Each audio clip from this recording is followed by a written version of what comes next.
akwụkwọ Jenesis isi nke 36. Ma ndị a bụ usoro ọmụmụ Ịsọ. Nke ahụ bụ Edọm.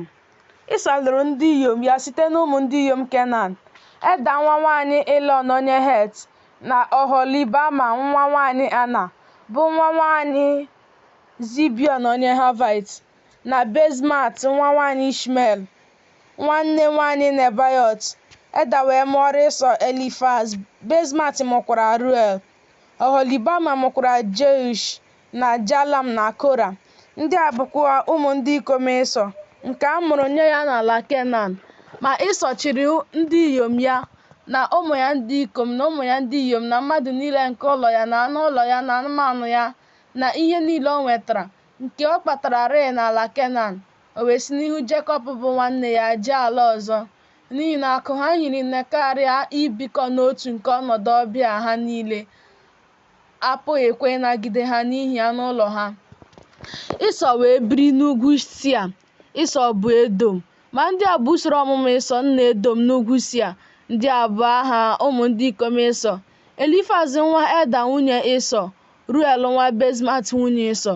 Ụmụ ndị ikom Elifaz bụ Timan na Ọma, na Zefo na Gatam na Kenaz.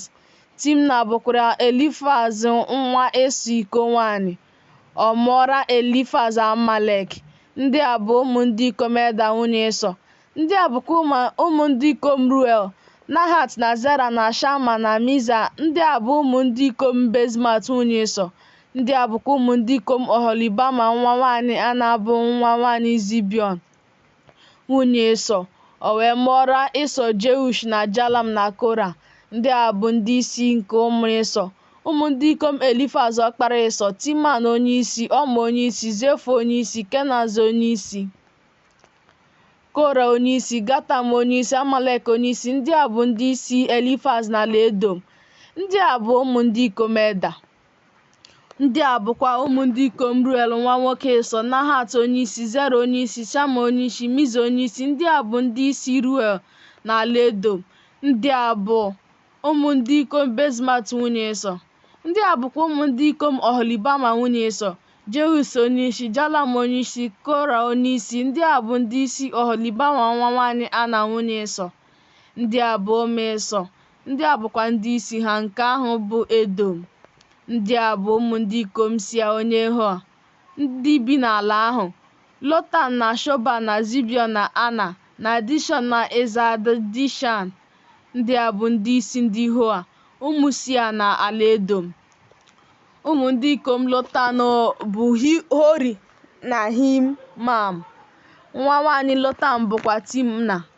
Ndị a bụkwa ụmụ ndị ikom Shobal: Avan na Manahat na Iba na Shefo na Onam. Ndị a bụkwa ụmụ ndị ikom Zibiọn: Aya na Ana. Onye ahụ bụ Ana onye hụtara isi iyi nke mmiri dị ọkụ n'ọzara mgbe ọ na-azụ ịnyịnya ibu Zibiọn bụ nna ya nwere. Ndị a bụkwa ụmụ ndị ikom Ana: Dishọn na Oholibama nwa nwaanyị Ana. Ndị a bụkwa ụmụ ndị ikom Dishọn: Hemdan na Eshban na Itra na Keran. Ndị a bụ ụmụ ndị ikom Eza: Bilhan na Zavan na Akan. Ndị a bụ ụmụ ndị ikom Dishan: Uz na Aran. Ndị a bụ ndị isi ndị Hoa: Lotan onye isi, Shobal onye isi, Zibiọn onye isi, Ana onye isi, Dishọn onye isi, Iza onye isi, Dishan onye isi. Ndị a bụ ndị isi ndị Hoa, dịka ndị isi ha si dị n'ala Sia. Ndị a bụ eze ndị bụ eze n'ala Edọm tupu eze ọbụla bụ eze ụmụ Izrel. Bela nwa Beoa bụ eze n'Edọm. Aha obodo ya bụ Dinhaba. Bela wee nwụọ. Jobab nwa Zera nke sitere na Boza wee bụrụ eze n'ọnọdụ ya. Jobab wee nwụọ. Husham nke sitere n'ala ndị Timna wee bụrụ eze n'ọnọdụ ya. Husham wee nwụọ. Hedad nwa Bedad onye tigburu Midian n'ọhịa Moab wee bụrụ eze n'ọnọdụ ya. Aha obodo ya bụ Avit. Hedad wee nwụọ. Samla nke sitere na Masrika wee bụrụ eze n'ọnọdụ ya. Samla wee nwụọ. Shọl nke sitere na Rehobot n'ụsọ osimiri wee bụrụ eze n'ọnọdụ ya. Shọl wee nwụọ. Baal-Hanan nwa Agba wee bụrụ eze n'ọnọdụ ya. Baal-Hanan nwa Agba wee nwụọ. Heda wee bụrụ eze n'ọnọdụ ya. Aha obodo ya bụ Pau. Aha nwunye ya bụ Mehetabel. nwa Matred bụ nwa nwanyị Mezahab.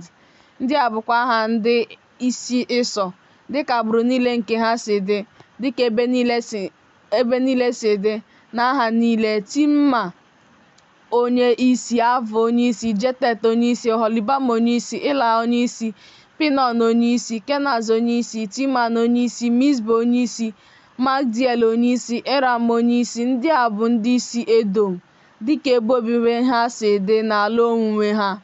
Onye ahụ bụ Ịsọ, nna Edọm.